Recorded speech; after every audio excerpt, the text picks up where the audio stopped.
we'll just start. So good evening, everybody. My name is Yang Wang. So I'm okay. All right. Okay. So I'm the president of East-West Learning Connections. Tonight we have this East-West Dialogue, our monthly program. For people from different cultural background to share their living experience, their expertise, their thoughts and concerns. Before we start, I would like to thank Julian from the Toronto School of Strings and Pianos for offering us this wonderful place. Thank you. And I'd also to make some announcement for our next few events. So next Saturday, same time, same place here, we'll have a book talks event. Toronto-based author Sheila White is coming to share her new novel, the first novel, like debut, the latest, based on the true stories of her parents, like white mother and black father. They didn't get married back in the 1940s and 50s. Well, you can think of the drama there.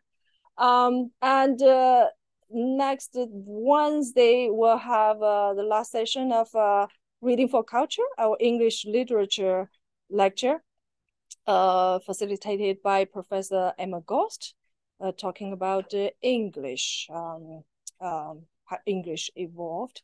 And then on December 15th, that's a Friday evening, we'll have an in-person poetry music event led by National Poet Laureate George Eliot Clark at the Canadian Music Center downtown. And at the end of the month, one of our funding directors, Dr. Frank Wong, will be leading a dialogue event. So usually December we take a break, but this December will be busy. And Frank is also leading the social reading club every Saturday evenings. We're reading Elon Musk right now. So that's the events in December. Tonight, we are very much delighted to be joined by two gentlemen, our old friends. I mean, one old friend, one new old friend. Let me start with our old friend, Wayne Henshall. He is now the director of partnerships at CNIB. But he used to work many years for IBM and Lenovo. He was the CIO at Lenovo, right? That's when he worked in China for quite some while. He came twice before tonight, even before we became the registered nonprofit. So at that time, we were totally grassroots culture group, and he came. And when I still remember, you shared your interview experience with IBM as a young university student, right? And also talked about Chinese employees. They tended not to ask questions when they, had some problems or questions, and you encouraged us to communicate with our boss. That's what I remember. Many years ago, right? You can sit over here and tell. No, this is a tricky reminder that you're gonna share something new with us. But at the time when just started to work for CNIB and try supposed to explore a new business, right? To help the people with vision loss to find job or, be educated. And today he has become the director of partnership, so develop this part of business really well. So in Chinese saying, we have a saying, 金子在哪里都发光. That means if you're gold, you'll shine everywhere. So that's win. yeah. And thank you, Win. And our new old friend, Ric came just this fall to give us a business etiquette coaching hour. So he is the number 13 communication professional in the world. By the global gurus, right? If we take their word for anything. 2022. So wonderful. And I'm so glad to announce, like next year, 2024, Ric will continue to work with us the whole year to bring more business etiquette coaching hours. So thank you so much. And Ric also once worked when he was really young in China. Long time ago. So both of the gentlemen will have this insight on cultural difference and how to develop this rapport with people, how to collaborate with people, their stories, life stories. And I really love what Ric said just 2 days ago in our November's coaching hour session. He said, I love East-West Learning Connections because you guys want me to be frank. That's thank you, Ric, because we really love frankness. I think only this way people can communicate with each other genuinely, genuine and frank with frankness. Then we can really understand each other, learn from each other. If we have some issues, then we can sit down to talk about it and figure out the solution. So that's the true diversity and inclusion, not a fake one. So thank you very much, Ric.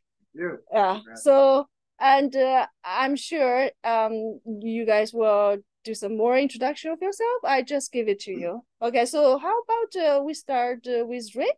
Sure. Are you okay? All right. Sure. Thank you. I got it. Thank you. Sure. Just before you get started, now that I know that you're the professional business coach, I'm going to sit up straighter and I was going to relax more. Don't put me on my edge. Exactly.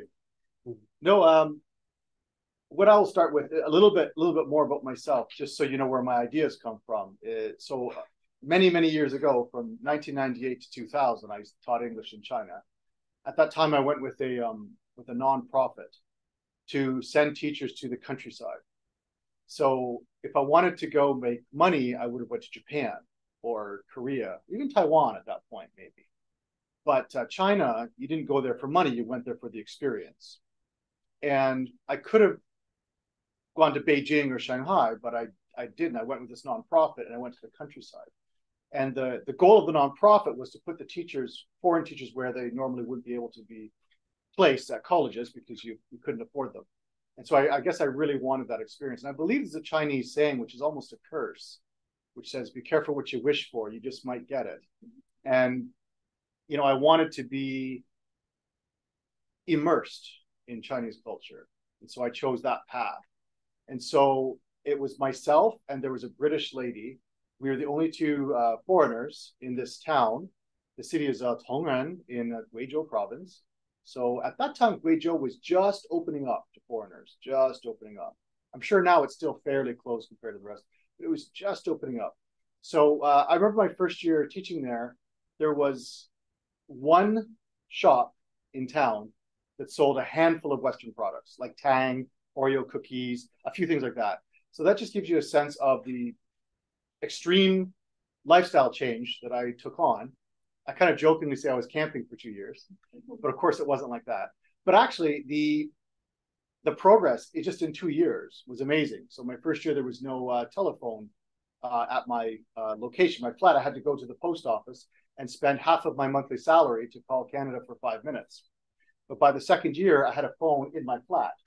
By the second year, there was shopping centers. There was cold milk, which wasn't available in my first year. There was ice cream shops, et cetera, cafes. So there was a tremendous amount of change, and that's just a very, very small city. So it's interesting, and that was a long time ago. So it's very interesting to think of how the progress was just coming along so fast. So I never underestimate Chinese people or Chinese ingenuity or Chinese determination, because I've seen it firsthand, just how amazing that can happen. But if I say to myself, did I have an easy time? The answer is no. I am, for background, I'm Canadian, I believe is the expression, meaning my parents and my grandparents are Canadian. And proudly at that. And so I was okay. I grew up in the countryside as well, so I was okay with, you know, not having all the finer things. That was fine. But there were times I definitely was homesick, and I had studied Chinese culture for probably 8 years or so. So I was not new. I'd studied it in a variety of ways, even taking some Mandarin at university for a year, just introductory, but I even a little bit of the language, reading a lot, friends, arts and stuff. And so I really felt prepared, hence why I wanted to go to China. And of course, there were some good times and some very good people, but I had some really, really bad times. And the reason why I'm bringing this up is because I was not an immigrant. I was there for 2 years. And there were times 2 years felt like 10 years to me. There were times I wanted to go home. There were other teachers, and the organization I went with was a British organization. It's called VSO, if anybody cares, Voluntary Service Overseas. The vast majority were Brits. There were people in my cohort that went home. They didn't last 2 years. And there were times I wanted to go home because you get homesick, because things aren't the way you're used to, because people, they talk differently. I don't mean the language. I mean just the way they speak, the way they think. Everything was so different, and it gets frustrating sometimes. And I wasn't an immigrant. I was just there for 2 years, and I wanted to quit. I missed my family. I was 26. I didn't even have a wife and kids. I missed my family. I missed Canada. I missed Tim Hortons, whatever. And so why didn't I quit? I didn't quit. I'd like to say it's because that's just who I am, but probably not. It's because at that time, nobody knew Canada in Tongren City. Tongren, very small countryside, nobody knew Canadians. I was the first Canadian they had met in person. So when they met people, they said, in Chinese, they say, are you British or American? I would say, I'm Canadian. They go, oh, Dashan. I'm like, who's Dashan? What's the big mouth? Yes, you have very big mouth. Like, no, Dashan. Like, what?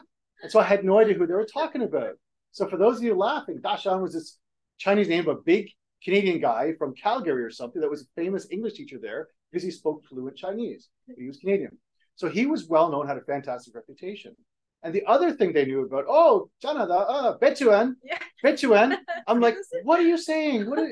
Betuan? Oh, Bethune, Norman Bethune. Again, most Canadians don't know about this guy, but he was a doctor that went over to China and during Mao and all that stuff. So basically, I had these two reputations to uphold and to represent. And so I couldn't quit. How could I quit on these two lovely gentlemen that went ahead of me? So again, I tell you this story to let you know that I had some very good experiences that really changed my life. I would never do it again. But I had some very serious times I wanted to quit. And the reason why I say this is because it drives me when I'm working with immigrants. It drives me when I'm working with people, whether they've been here for 6 months or 6 years or 60 years. It's like, I get it. Like, even though it's not the same experience, but there are times you don't understand what's going on in Canada, or you don't want to know, or you miss your family, or there's times there's an emotional pull. But the difference was I could come home fairly easily. For some people, you can't, or you don't want to. So for me, that's a lot of my work involves coaching and training and teaching. And a lot of them are immigrants from various countries. But I always think about that. I always carry that with me. And my wife's an immigrant, and she never fails to remind me sometimes when she's disappointed in something about Canada, or when she has a new discovery in Canada. And that's kind of fun too. So that's kind of my introduction to myself. Besides being a communication coach and all that stuff, and trainer, is that a lot of what I go through since 1998 has been through different eyes. That's it. So any questions about anything, business communications or culture, or dare I say, just I think Wayne and I are both happy to answer anything. Questions about Canada, we'll do our best to answer that stuff too, even in a general way as well. So that's it. Wayne, I give it to you. Wow. It's Wayne here. Now, how am I supposed to follow up on that? So hello, everyone. It's Wayne again. A little bit different background, right? So I'll expand for some of you that have heard of me or heard me before. My experience was very different. I was asked to go to China as IBM was selling off the PC division to Legend, becoming Lenovo. Right. And so as they were doing that, they decided to choose Canada to go first. And so you look at IBM and the PC division, this is a $5.5 billion business. This is a large business that they are taking out of IBM and having to stand on its own. And they chose this little country called Canada to go first, right? Because they didn't want to put the other bigger regions at risk, because that's a lot of revenue, a lot of profitability, a lot of people's, a lot of both the board, but the profitability of the bottom line to your balance sheet. So they chose Canada, and I was asked, it was 3 weeks before the actual meeting was going to occur in Beijing, China, and I was asked to go, and I said, well, why are you choosing me? Like I'm a Canadian, like I'm similar to yourself. Yeah. I was born in Canada, raised in Canada. And they said, because you're the only one that can recognize systems and how things are all connected, right? So my background is in business transformation. So I don't just look at what is the particular problem that's facing us, what is the challenge, the system, the people, the processes, but I look at what comes before and what comes after. So in business transformation, and this is now the change of my story since the last time I've had this discussion with you all, is I learned from a very early age to listen, to learn, and then leverage.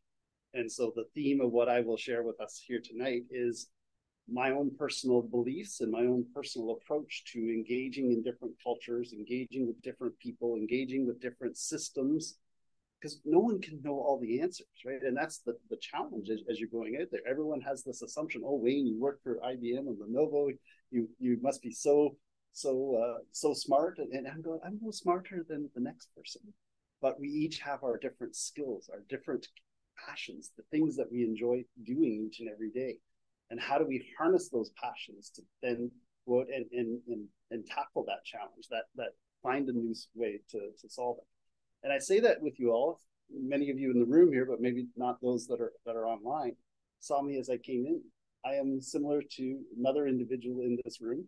I've been legally blind since I was 10 years old, right? So I can see silhouettes, but I can't see systems. I can't see all the people that I'm engaging with. I can't see all the foods. I can't see all the cultural different spaces that we go in to engage, but I love to learn from all those things, from all those experiences, but by listening, learning, and then how do we leverage that to accomplish the goal together? And I think that's the important thing is, as I've worked and continue to work, I've just celebrated 5 years with CNIB, and going from the corporate world into the not-for-profit world is a very different step when you think about it. Think about working in an IBM or a Lenovo. It's very corporate culture. It's very much about the team and accomplishing the goals of the organization. You have your areas of responsibility. Now orient to a not-for-profit sort of structure, which is everything is driven in support of the individuals that you are there to serve. So at CNIB, we engage with the sight loss communities, those individuals who are blind, partially sighted, or from the deafblind community as a Canadian entity. There are 1.5 million Canadians that are living with moderate to severe vision loss, and that's working age Canadians, not just those that are younger. So working age being between the ages of 15 to 65 years of age. I am gently experienced in life. That's my personal definition. I like it. Which is I'm just past 50. So I'm 52 years of age. So as I was introduced and as we're chatting here today, I start off, I am Wayne first. I am a business professional. I have a background in business transformation. I'm a whole bunch of other things, including a husband and a father, an uncle, right? And a son, right? And then I am the blind person, right? So I look at that as we look at cultural interchange and cultural engagement it's really important to ask, not assume. And similar, you did steal one of my little messages, but we apply the ask, don't assume, even within CNIB, but I apply that especially as you get into cultural, because none of us know about each other's cultures, right? I was raised here in Canada, but my family comes from we call it Heinz 57. Like it's a mixture here in Canada. Like I have an English, I have French, I have some Indigenous in my family tree, right? So there's a little bit of everything. That is Canadian. That is Canadian, right? So what I would share with everyone is it's so important as you're engaging, and even I'm going to use an example of some of the people that I work in my role now as a partnerships person. Partnerships isn't just about how do we go out and raise money, right? Or how do we go out and accomplish a particular goal? It's about understanding where you have gaps and we have gaps or challenges. And then how can we create solutions for those gaps or those challenges together? So I have, I'll say, a gently experienced individual. It's a little bit past 50. There you go, gently experienced. But he has experienced sight loss a little bit later in his life. So he was an accountant, right, for many years, worked for many years supporting his family, and he's based in Vancouver. And now with his vision challenge that has affected him, he's going, well, Wayne, what do I do? I can't do the same accounting to the same level that I have done for so many years. And I said, well, what do you enjoy doing? What is it that you enjoy doing? And he goes, I like helping people to better understand when they are engaging with the healthcare profession. And I say, okay, let's expand upon that. What do you mean by engaging with the healthcare? And he says, well, my personal experience, as I've had some health challenges in life, is that the doctors don't always recognize that I came from a different country. My native language is a different language. So when they say all these things to me, I don't really understand it. And I know some others within my community are actually in the same boat, and they don't have as much English skills as I've had the benefit of establishing as I established my accounting practice. So I'd really like to get into that. And so he's worked with myself and led mostly by himself driving it, and he's created his own little business now. So he is originally from Taiwan, but he is now established this business, which he goes in, and he's not like a healthcare consultant. He is a language interpreter and cultural interpreter to the healthcare profession and helping people through their various challenges. In this case, they may be dealing with some health challenges. They may be dealing with whatever may be affecting them, and their family are very, very busy, but they're also very, very concerned in wanting to support their family. So they're leveraging his skills as a value-added service to help bridge that gap, because he's lived in Canada for quite a few years and now can help bridge that gap. So I look at that and say to you all that listen, learn, and leverage can then turn the opportunity where when he first started with me, he was saying, I don't know what I'm going to do. Like, I've been an accountant for over 35 years. What am I going to do now? Right? And I still have young children. Like, he still has children that are going through university. And so he's turned that now into, he's actually having to consider getting 2 or 3 more people to work with him because he's so busy with his practice. He's got a smile on his face. And I can't tell the smile on his face, but I can hear it in his voice. I got a chance to go out to Vancouver just a few weeks ago, November the 8th. I was out there for, we call it Connecting the Dots. It's a conference that CNIB puts on once a year. And he came out to that conference and he goes, and he found me, which is great at the conference, because usually when you have a few hundred people in a room, it's really hard to find each other. But he came over and he found me. He said, Wayne, can I just talk to you for just a couple of minutes? I said, absolutely. And he stepped over and he goes, I came out to this conference today. I did want to learn about all the other things, but I came at Wayne because you were the first person that listened to me. And I could listen to you, and you could help me bridge the gap of where I was coming from to then harness my next stage, my next career. And so I am not a professional business coach. This is my colleague over here. But that's what I would encourage with everyone is, don't be afraid to ask sometimes the questions. As you said earlier, it's really important, because otherwise people are making those assumptions. If you don't ask, then maybe the person will think that you have all the answers, that everything is okay. But not all times is everything okay. So sometimes just asking the question, don't make the assumption, right? Like myself interacting, I can pick up silhouettes in each person that is from the blind or low vision community. we're all a little different, right? So I can pick up silhouettes. Others can't pick up silhouettes. I'm engaging in the room and turning around to pick up each of the silhouettes that I can kind of pick up here. But some people may be looking out of the side of their eyes, right? They may not be looking at you to make the eye contacts, per se, but they're using a different way of engaging. So ask the question. You want to see, right? How do we then learn about each other's culture? What are you looking to do? What are you looking to accomplish? How can we help bridge that gap? How do we collaborate? I'll turn it back over to you. Nice. Very nice. I love it. I love formulas too. And I mean that with all sincerity. When it's not just a slogan, like businesses are famous for slogans, but remembering you know, a quick formula like that is great. I mean, I named my company 3V Communications because there's 3 V's of communications. There's the verbal, the vocal, and the visual. So not only does it kind of create a nice little easy to remember company name, but it makes sense. And if you ask about it or you explore that, oh, okay, that makes sense. There's these 3 modalities. And then the verbal is like your words and your grammar. And then vocal is your paralanguage, is the rhythm, the speed, the volume, intonation, the delivery method. And then visual is body language, of course, but not just. It's anything you see. It's you know, jewelry and brands that are maybe visible. For example, if you have a Samsung or an Apple phone, that's an indicator whether you like it or not, how your office is set up when people come to visit you, et cetera, et cetera, et cetera. So there are these 3 V's that can be looked at individually, or we can synchronize or try to synchronize. And then if we synchronize them, we make a stronger impact. So if I'm trying to do whatever, I have some meeting or some negotiation or interview or date, whatever it might be, I just have to play engineer a little bit. I'm not an engineer, but I say, how does an engineer think? You reverse engineer things. You say, what is the outcome I want? And then how do I reverse engineer that? So if I want to be confident or I want to be trustworthy, let me just pick a couple of those. Then I ask myself, well, verbally, what does a confident person generally say or not say? So for example, a confident person generally, like those things like I am, I will, as opposed to, well, I'm not sure, let me get back to you. Just for example, right? They're not wishy-washy.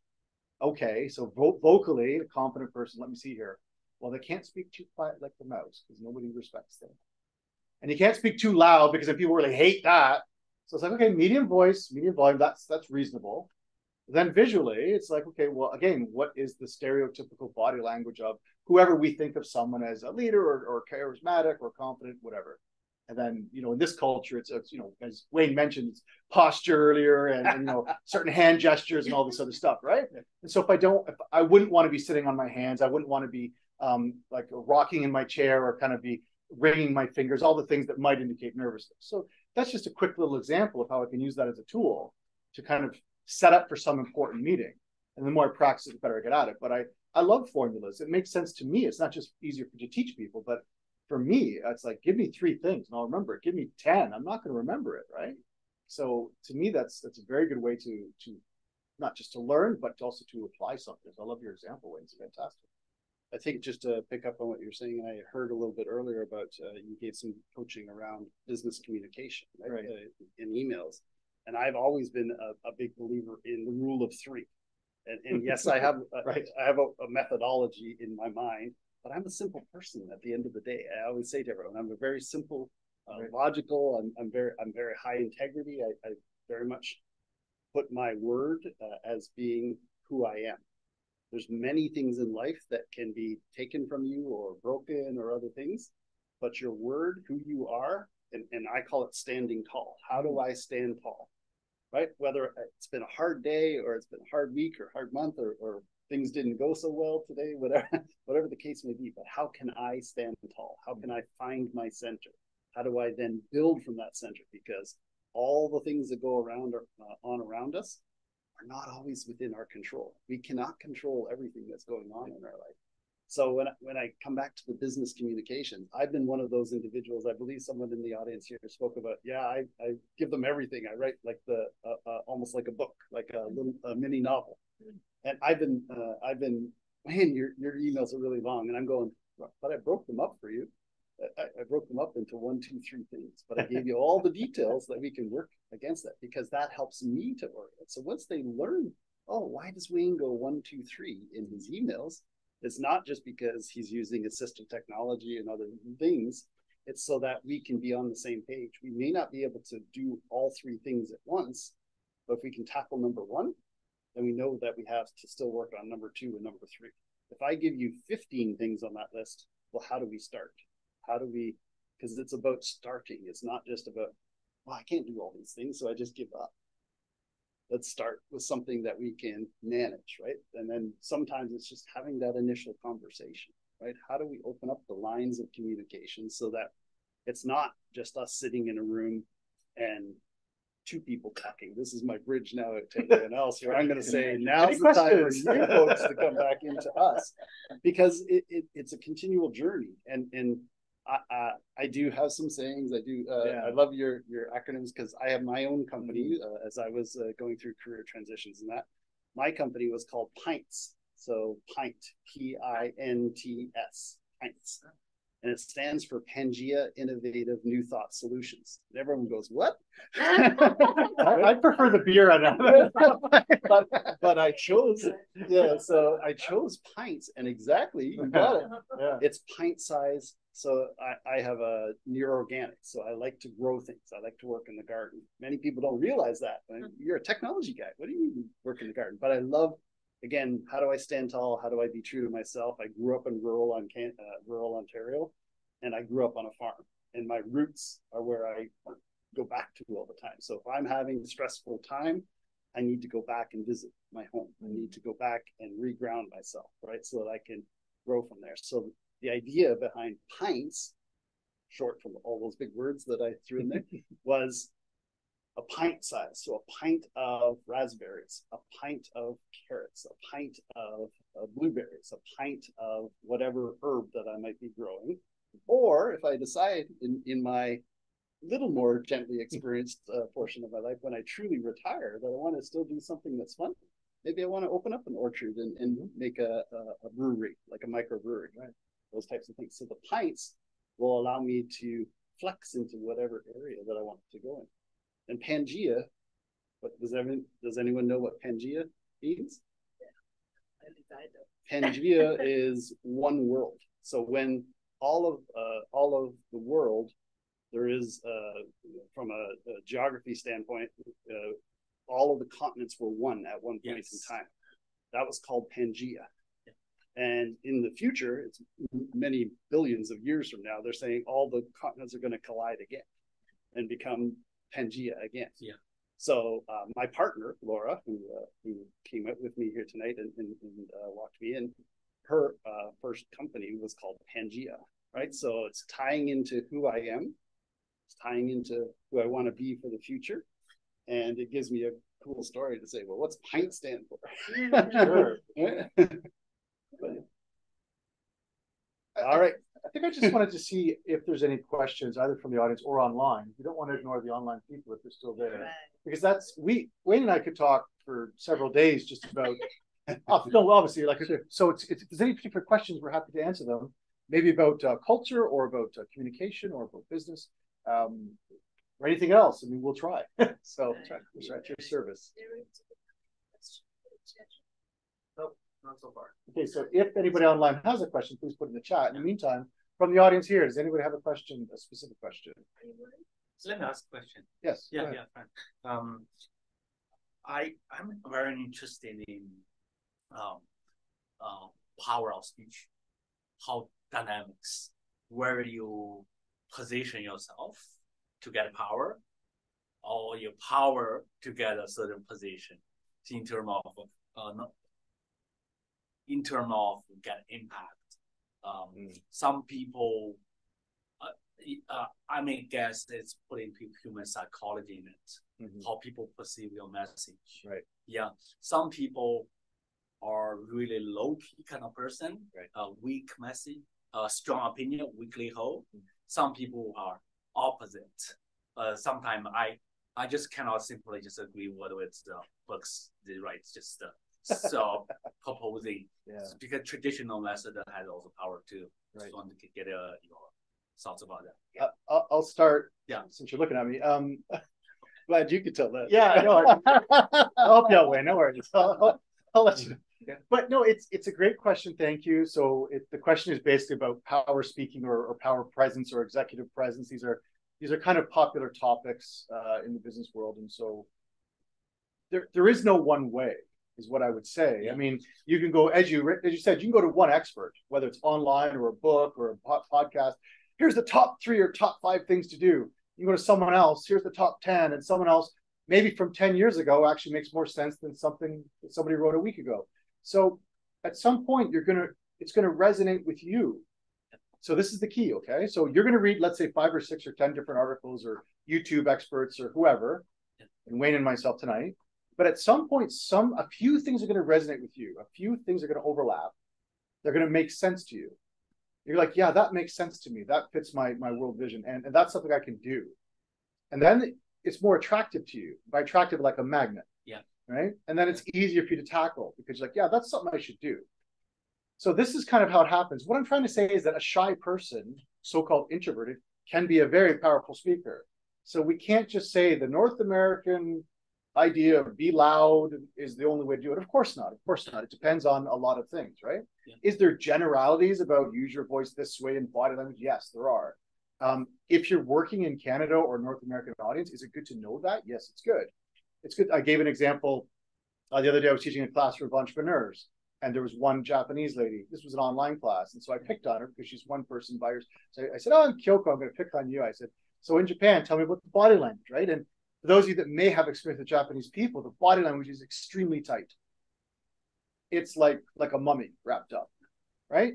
Completely different from almost everybody, right? Like including Chinese and of course Westerners. So the question is, if Kyoko's working in Toronto, should she do as she's trained herself her whole life? Or should she immediately switch over to our style? And if so, will that be awkward? And there's all these questions, right? So the answer is awareness first. Like, what is the style in this office or this subculture? Is it Canada or is it Ontario? Or is it Toronto? Or is it accountants? Or is it IT? Like, there's all these subcultures within the cultures. First of all, you might work in an office that has like 80% Asians. So I could be telling you, do it this way, do it my way. I'm Canadian. You're like, yeah, but 80% of us do it this way. Who might argue? So there's things to pick up there, right? When I was in China, they, like every culture, they have a certain body language when they're speaking. I mean, the politicians, right? The people that are speaking, they like slap their hands a lot. And I'm like, what are they slapping their hands a lot for? We don't do that here. But I'm like, wow, that's interesting. They're kind of like making some impactful statements. They speak this, speak that, bang, cool. And it was very interesting for me to see that. So what I'm trying to say is that, yes, there's stereotypes of a stronger voice and active body language. And I could certainly give you a couple tips. I'm happy to do that. I'll just take a couple more minutes and tell you that the general principles is to be open enough with your body language, not closed, meaning your arms would not be folded in a crossed way. Your arms would not be behind your back. Your arms would be open and flowing from your center point, your navel, in a fairly symmetrical way, as I'm doing now. And I'm trying to be descriptive for people that don't have full sight. So I'm more or less thinking like a small grapefruit-sized energy ball in front of my navel. And I'm sort of holding my hands and I'm flowing out from them. This is a midpoint reaction.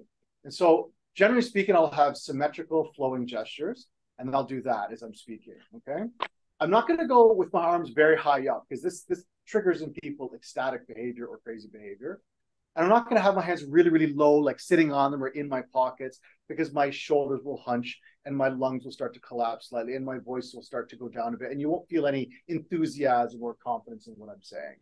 So generally speaking, whether I'm sitting or standing, I'm going to have this kind of, and I'll just position myself a little, I'm going to flow a bit from the center point while I'm keeping my good posture, while I'm aware of my voice. And of course, I'm making sure I'm not going too fast or too slow. So it's like 3 or 4 words, pause, 3 or 4 words, pause, 2 or 3 words, pause. And then I can keep your attention, right? But if I just relax and forget all that stuff and just be myself, then I'll just be myself. I'll just be pretty relaxed, like I'm having a beer, we're just chatting, and I might speak too fast or I might be casual. So it's something you have to turn on when you're going to present, when you're going to be on stage or you're going to do your interview. But it is something you can learn. There's videos and stuff, and you will be attracted to what makes the most sense to you first. That'll be the first step. Take the easy path. And that's what you would do, generally speaking, for the North American audience. Okay? The arms is more universal. So that's why I talked about that. The center point. And the reason why that is because your center point is vulnerable in humans and any animals. Think of a dog. When a dog is friendly, it rolls over and you rub its belly. It would never do that if it didn't trust you, right? Of course not. Humans are the same. If I feel open and friendly, I open myself, right? But if I feel nervous because I don't trust you guys, you'll see me naturally kind of turning to the side or folding my arms. It's a very natural human thing. So if I'm speaking and I want you to trust me, I have to first start by at least pretending I trust you. So part of that is being open. It's almost like the phrase open and honest, that idea. So by doing this, thank you. By doing this, it's engendering trust. So it's helping me stay calm and it's engendering trust to you. So that's why I say it's more universal in terms of whatever culture. It's more of a human thing. But besides that, there are specific cultural things that we have to be aware of, as I mentioned with Japan and whatnot. Did that help a little bit, Frank? Yeah, yes. Okay. Yes, thank you. Thanks. And Wayne, anything to add to that, please? I think it's Wayne here. I think all the pieces you drawn attention to, but it's also don't lose sight of who you are, right? So I am naturally, by definition, an introvert. I'm not a natural speaker. I don't like going out and speaking in front of large groups. But when it's a topic that I'm passionate about, that I have a vested interest in, I can overcome those challenges within myself because I'm talking from my center, right? And similar, I'm sitting up here. I am sitting a little straighter just because I'm trying to make sure that I am engaged with the microphone and engaged with you all. But I am not sitting like ramrod straight the whole time and trying, okay, can I breathe yet? Can I breathe yet? Right? I am still being comfortable in as I'm engaging. And when you talk about power, I think there's sometimes a misconception about power, right? Because power can come in many different forms. So if you can be a very strong individual, knowing, I'll go back to my own example, right? I was chosen with 2 weeks before the travel to Beijing because I knew all the systems, right? I knew all the systems that Canada used. I was the best person suited for going over to Beijing, China, to talk to people and learn a whole new system in Mandarin. I don't speak a word of Mandarin, right? And so we were learning SAP that they were looking to implement, move us all over from 2,500 different applications that we used here in Canada over to a single instance of SAP. And I had to tell them all the processes and how do things ripple through. You think how nervous I was standing in front of all those people trying to explain how do we do the Canadian business that was a $500 million business, right? $500 million, not the great big billions of dollars, but still $500 million. That's a lot of revenue. That's a lot of profit. There were 600 people that worked here in Canada for Lenovo Canada because we had 3 of the contact centers that were here, right? So when you think about all that, the power wasn't because I was standing ramrod straight or speaking with great emphasis all the time. Voice modulation is important. I would share with you, because if you are naturally a soft-spoken individual, when you choose to raise your voice and provide that emphasis, then the people that you have interacted with will actually even pay more attention. So I just was a part of the CNIB National Board for the last 2 days. We've had our national board meeting at our headquarters. And I was at the back of the room, right? So everyone's up on the board and having their various conversations. And I was asked to speak all of a sudden about what we have done to improve employment within Canada. Employment is a big challenge for individuals with sight loss to find full-time employment. And so I was put on the spot and I'm going, okay, how do I approach this? Because you just hit me, you hadn't prepared me in advance that I was getting. So how do you speak from power? The power from that was to talk about who have we engaged, who are the organizations that we're working with, what are we learning from those engagements, and then where do we see and where do we need help? Because I'm talking to a board. The help that I asked for is, hey, we have a number of people that are really looking to engage in the social work industry, but we're having a really hard time breaking into that industry. I come from the corporate world. That's not my natural industry to be going to work with. That's where I need your help. That's where we need your help, speaking from the community. I just left that meeting earlier tonight, and I have 5 emails already from board members that have said, okay, I'm going to go do this. That was me, just my voice, just my modulation, but it had that power because I'm coming from my center, coming from that position of influence, I guess you would say, but that subject matter expertise. I would also encourage, because I heard about the book club, and a book that we're using with myself that I've read and enjoyed. It's not the definitive, but it's called The 6 Habits of Growth by Brendan Bouchard. Is that one that you? I don't know that one. No. So he is a leader development. It's a very short read overall, but it's something that we're using with our come to work talent pool. So individuals that are seeking to go find work and grow within their jobs, grow to that next level. And so I would encourage taking a look at it. He does business coaching for multiple different industries, including professional sports teams and everything. But it really takes it down to who are you? Who are you at your core? And if you can always come from that core, then no one can really challenge that you aren't right, that you aren't coming from that position of power, to pick up on your term, because it's who you are. Right. And I just want to add something. I think I probably mentioned it in one of the online meetings, either the one we just had or maybe last week, I'm not sure. But the subject came up about speaking up in meetings. That was the subject we were talking about. The idea of, should you wait till the boss or whoever asks you for your opinion? Should you say something, et cetera, et cetera? The stereotype, again, stereotype, it's not always true, but the stereotype that Asians are quiet, or that especially Chinese will wait till they're asked and all that stuff, and that the North American is much louder and much more proactive. So just to add on to what Wayne was saying, you, whoever you are, whatever level, whatever job, part-time, volunteer, like if somebody, like let's say the boss or supervisor asks you to do something, it's because they believe you can do it and you should do it, right? No one asked you to be perfect. I don't believe in perfection myself, but no one asked you to be perfect. If they said, could you give your opinion, or could you attend this meeting, or could you just give us the footnotes to the boss, or could you go give to this conference, whatever it is, you belong there. And this is very important for you to understand, to internalize, is that you belong there.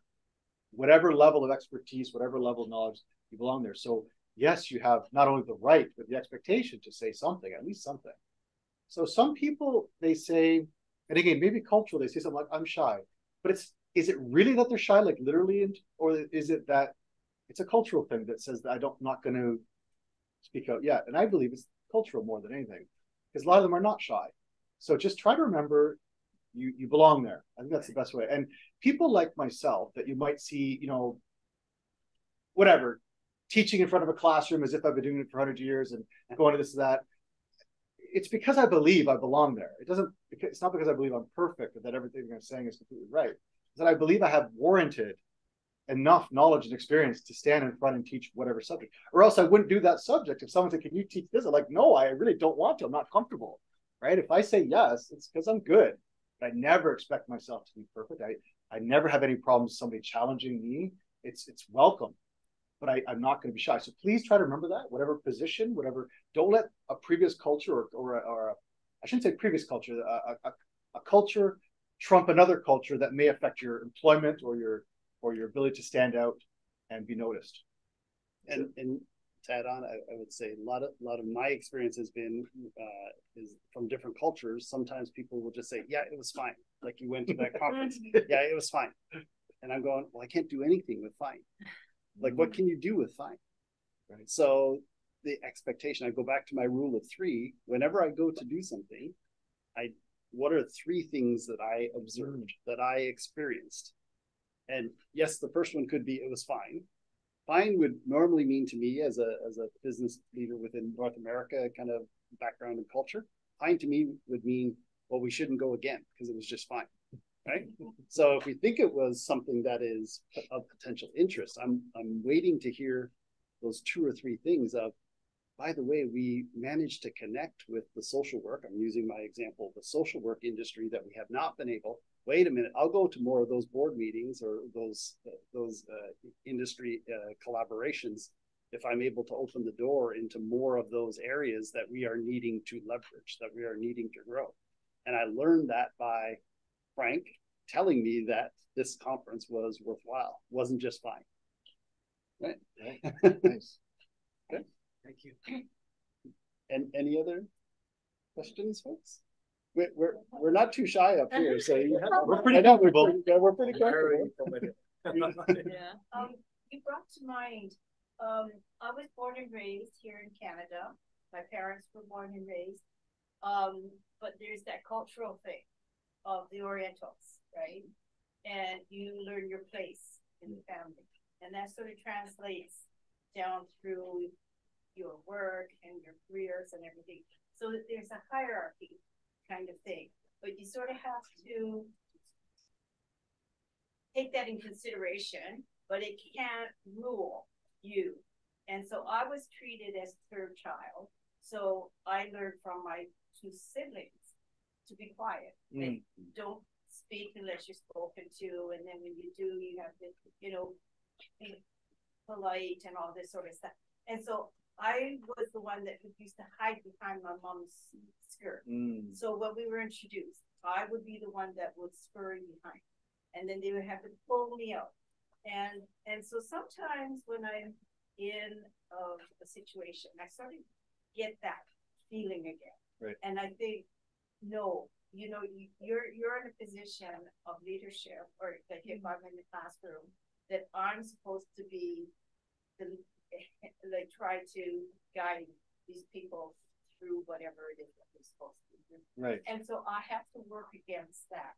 And so you have to sort of think, however suppressed you were or whatever the expectations were when you were a youngster, you are now an adult.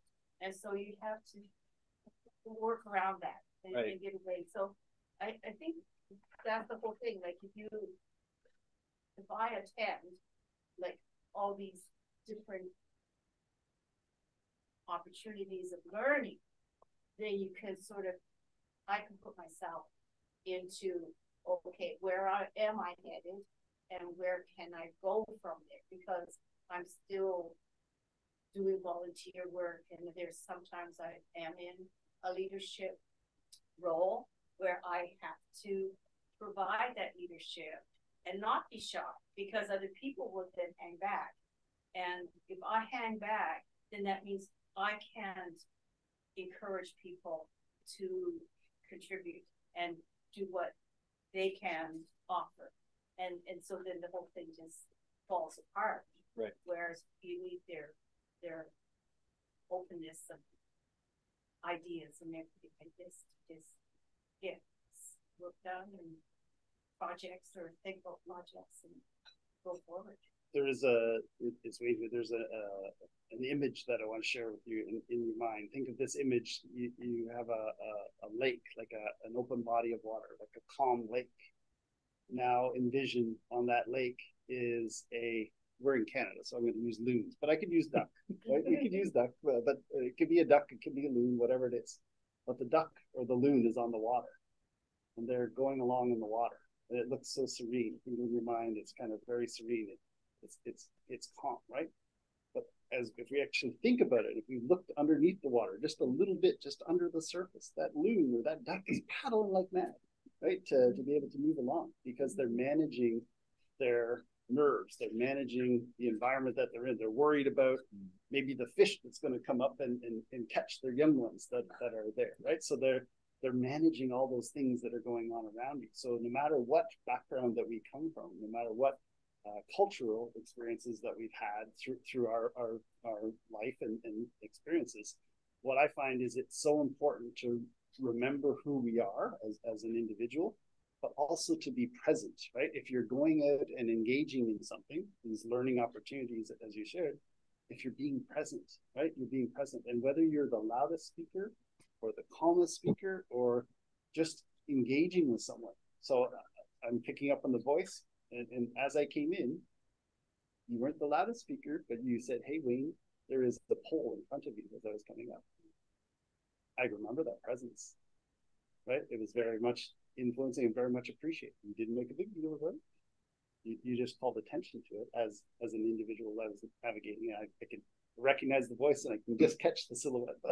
But I would just share with you, that is a form of power. Your presence has now been felt, right? In that, and you're interacting with an individual. Yes, I'm a guest speaker, but you're interacting with me, right? And so we'll then continue to learn together. And how do we leverage that from that? Even though we may have been raised as, okay, I was the I was the first child, right? So my brother is 11 months younger than me and my sister. I would say the third child, my sister. She seemed, in Canadian culture, she seemed to get all the time, all the attention from from the parents. Whereas the eldest child, you're always expected to be the leader. You're supposed to be perfect, right? You're supposed to get perfect grades. You're supposed to be, right? You're supposed to be the, and so my parents, yes, they had high expectations of me and still do. But at the same time, I went on to go into business, into IT and transformation. My brother is a sergeant within the OPP, so the Ontario Provincial Police. My sister is the director of human resources for the Ontario Provincial Police. So both of them have gone into the services side of the house, and I'm in IT and social services. Each one of us have our element of power and our element of influence. So I just share with you, yes, those traditional roles and expectations, sometimes cross-cultural differences, but then as we go forward, each of us establish our presence, establish what we can bring to the table and demonstrate. I hate to use the word power because I think power is really overutilized in culture overall, right? But we each establish our influence, right? And I call it the ripple effect. How to, as we come in, what is the ripple that you cause? Is that ripple something that you're comfortable with? Right? Nice, very good. I am the third child. I have an older sister and an older brother, my sister being the eldest, and all the expectations were on her to be perfect. And she had of course, the tightest curfew and the highest expectations academically and all that stuff. And then my brother was a bit different, especially at school. So that was a big surprise to everybody. Smart, don't get me wrong, just not as much school interested in school. And then myself, I had definitely the most freedom, I would say, just because the icebreakers have already passed. So it's interesting when I meet people that are from, let's say, Italian traditional cultures, Chinese traditional cultures, or Jewish or Catholic, or I'm none of those. But I think there's certain things that are just, as we're chatting here about elderly, the eldest and the middle child, and there are some things that are just, they are what they are, regardless of culture, and it may not be a cultural thing. It may just be a family thing. Yeah. It may just be that. It's interesting to think about, right? And another word on culture, this is just a talking point. This is nothing important, but culture, what is culture? People say, what is culture? What is this? Culture, you learn culture from stories. That's the simple definition. Your culture comes from stories. Your primary socialization is your family, right? Including your parents, grandparents, all this stuff. And then your secondary socialization is your school and your friends and all that stuff, and then so on and so forth. So whatever culture I am, as a quote unquote Canadian, it is because of my parents and my grandparents first. So as I mentioned before, they're Canadian. So it gives me the kind of the right to feel a very strong loyalty and understanding of Canada. I'm not saying it's true. I'm just saying it gives me that right to feel that. But if I meet somebody else and they're Canadian, they're born here, but their dad or mom were born in another country and all that stuff, they're still Canadian. Don't get me wrong. But it's no doubt they're going to have a different perspective on anything because maybe their parents or grandparents from a different culture worldview. It makes total sense. So it's kind of the third generation that you really, whatever country that you really kind of acclimatize fully. This country has so much immigration, which is fantastic. And there's all these different things going on in our heads. So imagine all these information we're getting from your parents who are telling you what to do and what to do, not to your grandparents. Then you've got your friends at school, and then you've got and then of course you go to work. There's all these layers, and almost like, well, what should I do? Who do I follow? As you said, like, well, this is the way I grew up, and this is the expectations. And then I come here, and I've got to shake that off. And yeah, you don't have to overcome it. You just blend it. It's you, and it's part of you, and it's okay. And how do I maximize it? How do I make that work for me? That's kind of the way I look at it. And life's a journey. I think you're similar to my mom. My mom, apparently when she was a kid, was really, really shy. I never saw that side of her because she was married young and 3 kids young and all that stuff, and very, dad's off work and she's hustling with all the kids and all that stuff. And then later on working too and all that stuff. I mean, my mom, very nice person, everything, but she's not shy, but all the stories when she was a teenager and young were behind the mom's skirt and all that stuff, just like you said. So life has taught her, probably somewhere fundamentally that's still her, but life has taught her in a certain way, and she's embraced it, she's overcome it, and she's carried on. I think that's really, really cool that people can do that. So what's the point of the story? The point is that we can acknowledge culture or teachings, but we don't have to let it define us. We can still grow and go in different directions. I think that's important to acknowledge. This is young. So talking about culture, Ric, you mentioned you experienced the best thing and the worst thing in China. Yeah. So had the best thing and the worst thing. Yeah. Also, maybe later when you can also share with us. And you there and here, you also I met a lot of Asian people. Is there anything you really like to tell them? How to, like live well here, like with, some advice, like so they can live here with a little bit more ease and grace. Sure. That's a big ask. Okay, did you get to go first? Yeah, thank you. Well, I'm going to borrow a phrase from Wayne from earlier. So when I came back after 2 years of this really, really intensive experience teaching English in the countryside, my friends or family say, well, so, hey, you're in China. How was China? And I would say, fine. Why did I say that? Because 90% of people didn't really want to know more, didn't care to know more. It was a polite thing to ask. It was, okay, yeah, you're in China. Yeah, it was fine. It was good. Okay, yeah, well, I got my license. I got a car. I got a kitty. And okay, great.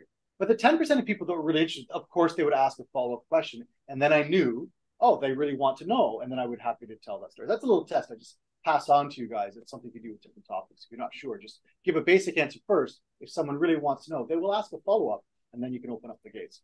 So that's a little trick I used. Anyway, so to answer your question, I could never pinpoint one or two things. I'll just label a couple things. What I liked about my experience in China, I don't think a lot of people like me would do that. And I say that with humbleness too, but a lot of people go teach English, right? A lot of people travel and stuff. But to be like a Peace Corps, like the Americans have the Peace Corps, the volunteer, to go to that, and in my case, it's China. Some people went to Africa, or some people went to different, but to go there and to completely change your life upside down, even something like, there's, obviously the toilets are different. There's no central heating where I was. The list goes on and on. It's a challenge to myself. As I said before, I love that I did it, but I would never do it again. And so I'm proud that I did that, because as a person, I grew. Not just about knowing about China or whatever, but as a person, I grew. Even as I told you, I wanted to quit sometimes, but I didn't. So I love that. The Chinese people I met, really deep friendships can happen. I don't know if it's because they're quote unquote Chinese or because it's countryside, right? We talk about layers because Wayne, you mentioned you're from a rural town. I'm from a rural town. Maybe things are different in the countryside compared to big cities all over the world. I don't know. Maybe the countryside people are more salt of the earth, as we say. So maybe that's it. But some of the people I met, like really, really deep. I will tell you a favorite story. I was fairly new in at the Tongren city where I was going to teach college.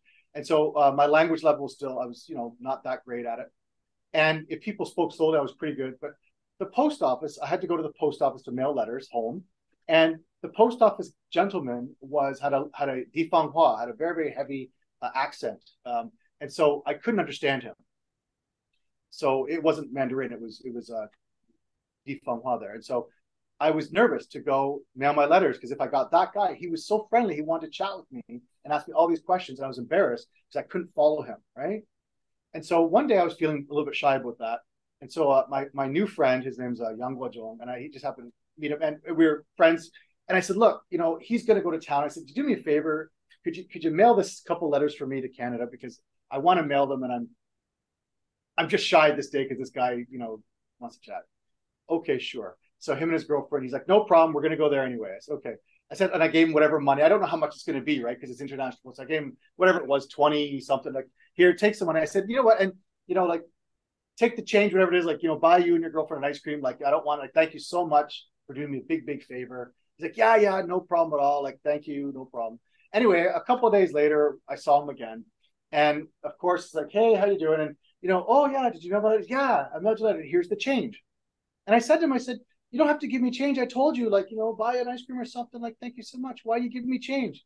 He looked at me and said, because we are friends. And in that moment, I understood this guy is going to be judged by his character.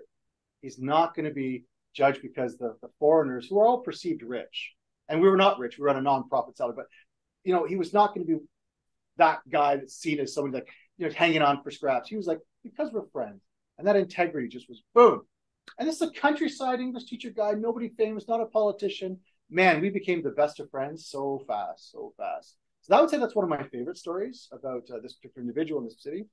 One of my worst stories was a couple of them. I call it reverse racism. I don't know what else to call it, but when I was over there, at the beginning it's cute when people say, "Oh, hello, hello, hello, hello, bye, go in, hello, hello, hello," and then the 200th millionth time, it's not cute anymore. Why? Because I'm stressed. Why? Because I'm away from home. Because the whole language is different. Because for me to go buy some eggs and bread at the market is stressful, right? And the list goes on and on and on. So my nerves go up and down. They get shot. And people, we're not talking about people that want to practice their English. We're talking about random people who know one English word, shout it across the bar or the street, and even if you respond to them, they just laugh and run away. So 200 million times of this, you get frustrated. So that's what I kind of call reverse racism. Some of the, by accident, of course, but it was a bit of like where they saw the foreigner and they made all these assumptions and they just treated you. And there's lots of stories about foreigners would dye their hair black to try to hide more into the crowds. There were, there was weird stories of people coming up to them with all these expectations of what foreigners will do or not do and all that stuff. And I remember one time I was in a restaurant just trying to have noodles and stuff, and by myself, and there was a couple guys looking and giggling stuff, and maybe they're egging each other like, hey, you do it, no, you do it. And then the one guy said, like, hello. And so I told him, and I'm not going to say it here, but I swore at him in a very popular way to swear in English with an F word. And he knew what that word meant for him, because his face went white, and I was, for 5 seconds I was content, and then 10 seconds later I felt very guilty, and 2 hours later I felt, you know what, it's not his fault. He doesn't know that what he's doing is driving me nuts because he's the 200 millionth person that did it. And so those experiences of, because in Canada I don't get that, right? Obviously I'm a white guy in Canada, life's a beach, right? So there it was interesting to have people judge you by your what? By your skin color. Judge you by your what? By your perceived culture, by your perceived attitudes. Very interesting. I would never ever experience that in Canada. So you didn't want people to greet you, or no, you don't understand. We're not talking about 20 times. We're talking about 2 years of incessant, constant harassment by accident, because they're not people trying to say hello, how are you? Do you mind if I practice my English? No. That's at the college. There was lots of that, and that was completely fine. English corner, no problem. That's not what we're talking about. We're talking about people just randomly calling. So, for example, if in Toronto, if a lot of people knew ni hao only in Chinese, just ni hao, that's it. And so every time they saw someone who they thought was Chinese, remember they could be Japanese or Korean, they yelled, ni hao. And if you don't respond, ni hao, hey, ni hao, ni hao. And if you finally answer, they go, hee hee, and laugh and run away. 200 million times of that. It's not cute. It's not cultural diversity. It's not. It's harassment by accident, because they don't know that. So what I'm saying is I would never have this experience in Canada. It gives me more empathy for immigration, gives me more empathy for stereotypes, gives me more empathy for a lot of things. So that was an experience where it wasn't, I'm not blaming that guy, I'm just saying as myself, it was a nasty experience, because I went through ups and downs. There were times I locked myself in my flat and put on like English DVDs, right? Like just to get English, just to hear, just because everywhere else is Chinese. No, my Chinese picked up quite well. In 2 years, I picked up a lot of Chinese. Don't get me wrong, it was the benefits, but you asking me about some of the tough times, sometimes it was tough to be singled out. I walked the street and it was like, hey, there's Leonardo DiCaprio. At that time, what do you call it? Titanic was very popular, right? Yeah. So people would, say maybe Jack. It's funny now, but again, think about it. 200 million times of it's like, wow.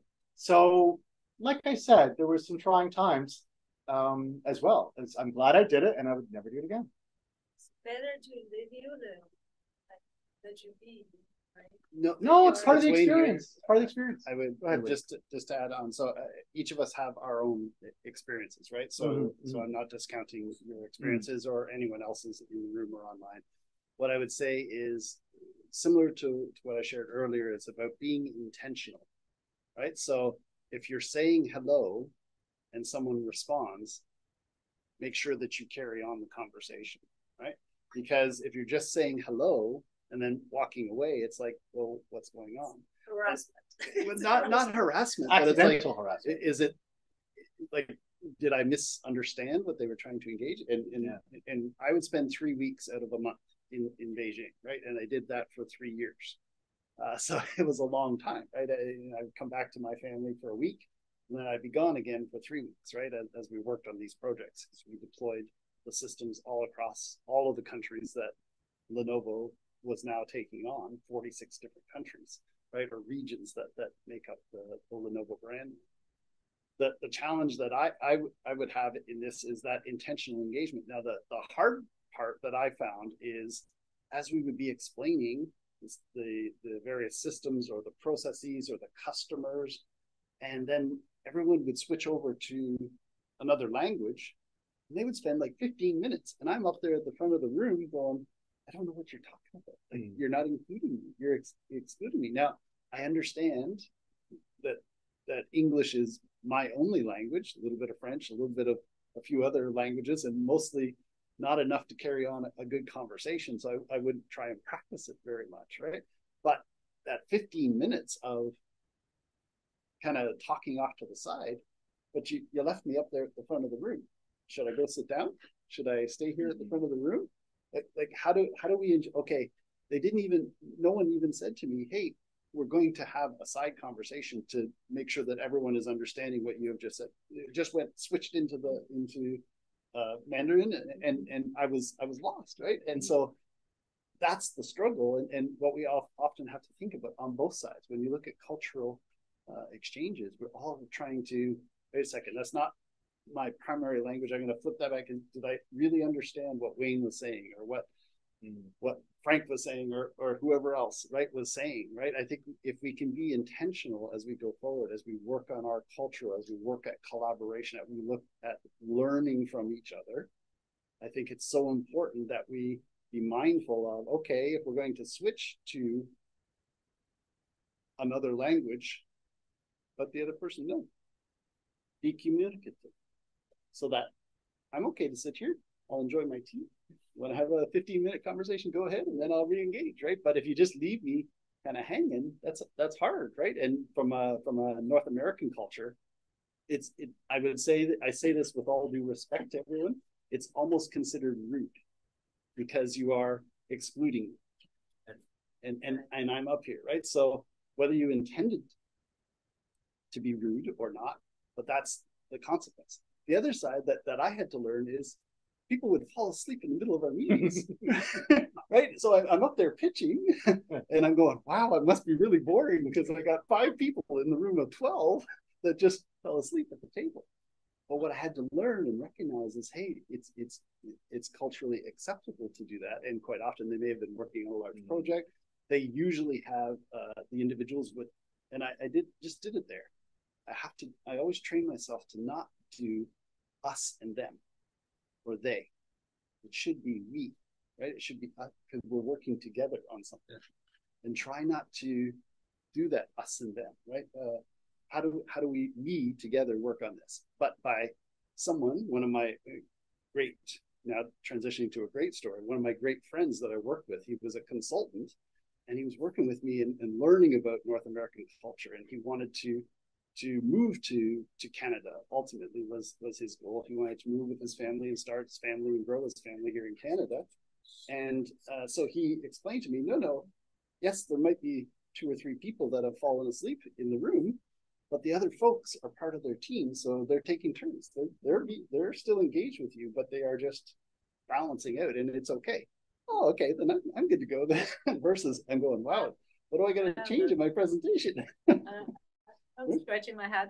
I never would have thought people would fall asleep in meetings, like wherever I go. But yeah, I don't know, that kind of, I haven't experienced that, but I do want, sorry if you don't mind, I do want to comment a little bit what you just said about like the other people are talking in Chinese and you're speaking English. And I'm gonna probably borrow the word power again. I sometimes feel like people don't feel like they're in the position to facilitate the situation. And I have to thank Rick to say previously that you have to feel you belong there. Mm-hmm. Like you are equals. Mm-hmm. Like you can like be there and say, "Oh, sorry, Wayne, we're just it's easier for us to carry this part of the conversation in Chinese for now, and then we'll come back to you." Yeah. Something like that. But then I think a lot of people don't feel comfortable to do that. They don't feel like they're in the position to do it. Mm-hmm. But I feel like that's something I guess we all have to harness. Like we should feel comfortable enough. Okay, like there is a gap here, and then someone needs to do it, and don't feel like, okay, I'm not the boss. I'm not going to do that. My English is not good enough. I'm not going to do that. But then I think I guess and coming in here, I thought about a early experience I had when I started working in Canada here, is that there was one time and it was a salesperson came and I was doing pricing and stuff. And then he, like our conversation ended, but I don't know how to close the conversation. So he went over to talk to somebody else and I was kind of stand there. And I was like, I want to say thank you and then go back to my seat, but I don't know how to say it. I didn't know how to say it. And so I was standing there very awkwardly for about probably 5 minutes and then walk away. So it's like those moments. I think it's like I at least at the time, I wasn't comfortable enough. I could say, okay, thank you very much for coming. And I'll leave you to, or I don't have the language, or I don't have the psychological like a comfort to say that. So I think, yes, I agree that we need to understand the situation and be empathetic, you know. Between all of us. Exactly, yeah. So, and again, like, I know people may feel like they don't have the power to do it because you're probably the boss. You came from Canada, right? Yeah. No. And then they're like, "Oh, I'm not in a position to tell you that we're going to do something that you don't like, and we're going to come back to you." So, but then that is something that we do need to harness, and everybody needs to understand that part. Like, you belong here. You can say whatever you want to say. And that's the piece that I was. Yeah, and that was the piece I was just expanding to. So as we continued to evolve our working relationship, there were individuals that started to do it. And his name is Phillips, this consultant that I was talking about. And he would then help me learn more about the cultural and help be that voice. Okay, we're going, because Wayne, you just described 2,500 applications. That's a lot of applications. When they were looking at all their IT team was going, how are we going to do a system that's going to replace 2,500 things that you just shown on the board and described? So they wanted to make sure everyone was understanding, okay, this segment is talking to customers, this segment is talking to vendors. Why was I talking about the numbers associated to each? Because there's 100,000 customers here, there's 5,000 vendors, there is 3,000 distributors that are dealing with all our catalogs and pricing. So why is it all intertwined, right? And so because I spoke through the whole thing, then they had to break it down into manageable chunks. Once he explained, okay, then I could start tailoring my presentation with that understanding, right? Because I was used to, again, 2 weeks before I had to show up and learn SAP in Mandarin, and I didn't know any Mandarin and I didn't know SAP, right? But I knew our systems, what we have today. So then how do we bridge that gap? How did we work together to come up with solutions? That same individual that I spoke about came to Canada, completed his master's degree, and is now the general manager for Amazon in China. right? So he is the general manager for their distribution center. And so he has done very well for himself. He came to Canada, he moved here, but then they hired him because they wanted him back over there, right? And we've kept in great connection from that because we continue to learn from each other, right? And learn about our cultural differences, our backgrounds, and the things that we aspire to. So I noticed the time. Maybe we have one last question. Is that, do we still have the time? Okay. Maybe one last question. Anybody? Especially anybody? No. Then may I ask the last question? Yes, you may. You're the boss. Like me as a vision impaired person, and I'm an introvert. So when I enter a room like full of people to socialize, it's awkward for me. Especially when I cannot see who's engaging in talks with other people, who's being idle there, so I can go to him or her to talk. How do you handle that when? And maybe Ric, you can give some tips as well. So it's Wayne here. I think the big difference is each of us from the sight loss community have different aspects of sight loss. I shared earlier, I can pick up silhouettes, right? So, but that the opportunity to really listen when I first come into a room, I walk the room, right? I kind of learn the layout of the room, so I can kind of learn my path. I learn the voice intonation, so I can project my voice, but I chose a little bit more moderate voice based on the room dynamic that we're in. Plus, I don't want to squelch on the Zoom call here, going through the microphone.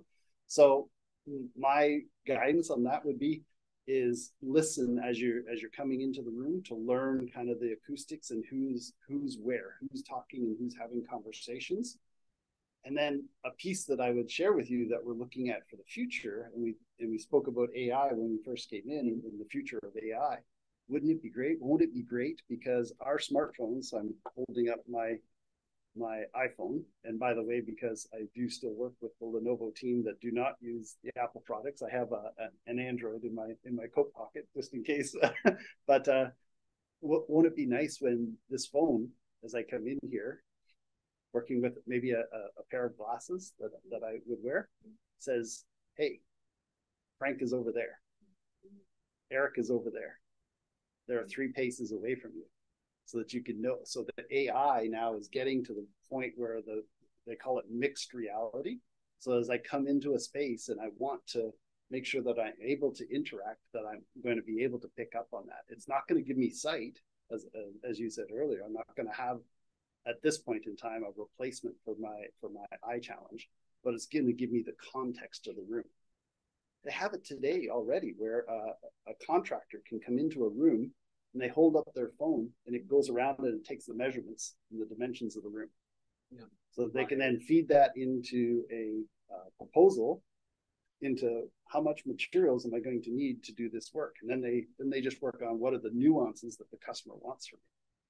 But in the future, as we go to networking and the future of networking, and how do we, yes, we're introverts, but hey, I know Wayne, I know these other people. I can start from there and see who did they introduce me to. Just as we came in, you introduced me to everyone in the space as we were coming in. Right? So I think that's the point I would give you as a leverage point. Listen first, learn the kind of the dimensions of the space, and see where the conversations are happening. And if there's not conversations happening, my partner, Laura, when she walked me in, she described, okay, there's chairs, they're kind of like row seating. And then as I walked up, a kind individual shared with me, hey, there is a pillar, right? So that we could learn the space. Turn it over to you. There's no advice I can give for people who have partial sight or total loss, because it's not my world. As I mentioned before, I tried before doing a workshop and found it very difficult to communicate that way. I do my best, but there's nothing I can say. What I can say, especially for people who are sighted, or people that are about active listening, about real listening skills, the way I think about it, because I'm an outgoing person in general, although everyone has extremes, so I do have my introverted side as well. As a quick example of that, when I'm teaching, like I teach at York and I teach for different things, you'll see me just, as if it's completely comfortable. When is a break? I'm in the corner by myself, recharging. I don't want to talk to anybody. And afterwards, I'm exhausted. So we all have scales. Having said that, I was born with the ability to communicate and speak well and not to be shy with my opinion. Meaning I did not have very good listening skills or empathy skills till much, much later in life. I did volunteering at a crisis center, like where people would call in and you would have to deal with people that maybe are suicidal or things like that. So where the voice was very important because it was over the phone. So I had to develop empathy skills through the training there. I had to, when I worked customer service and collections at an office, same thing with a headset, had to listen to the person. So it was later in life that I really learned how to actively listen.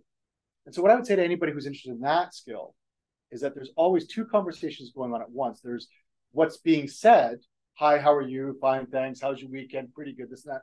And there's an underlying current, I like to imagine, which is almost like a pulse. Do-doom, do-doom, do-doom. And when people speak, if there's emotional content, whether happy, sad, excited, whatever, it'll spike. It'll spike. And so as long as you're paying attention to that, so you have to have an intellectual conversation because you have to follow along. Hey, how was your weekend? Oh, pretty good. How was yours? Well, it was good. Right? Boom, there's a spike. Now you may choose to comment on it or not. You may just carry on, but you have to pay attention to that. It looks like you're doing okay. Yeah, doing okay. Right? It's a spike. So to me, that's the essence of listening. It's a little bit different from your question, Yang, but that's what it's about to me. And I had to learn this. To pay attention. Now, do I want to build a file on the person? Do I want to break it and say, hey, by the way, it sounds like are you okay? That's up to me. It depends on the situation. Will I comment on it because they want to talk about it? I want to give them that release valve. I just want to build the file. But I did not know that when I was younger. I was always happy to give an opinion, especially when you didn't ask for it. Much later in life, I learned to shut up when you speak. Active listening. Yeah. That's the key. Yeah. All right. Well, thank you so much. I was touched. I wish you had better experience in China. But I think I learned something like we can reflect on, like this Asian culture, Chinese culture, how we can treat people better. We can learn from Canadian culture. Thank you so much. Thanks for having us. Yeah. So we have still some snacks there, I believe. Great. So Thank you. Have some? I brought some tips for writing, and the postcard has. Remember, I told you I was going to give the writing tips. So grab a couple if you want. They're for those of you that want to. Yeah, grab a couple if you want for your friends or your. Ellen, your husband needs them. You said. Oh that, so. yeah, totally. Oh yeah. Well, if he listens, right? Oh, thanks to everybody online. Thank you. Okay. Yeah. Oh, that's good. Okay. Yeah. I'll pass these on. Yeah. Sure. I wanted to interrupt earlier. So my boy and his friend, they developed an AI app to do photos under my attention. It's for blind. Okay. They did do test with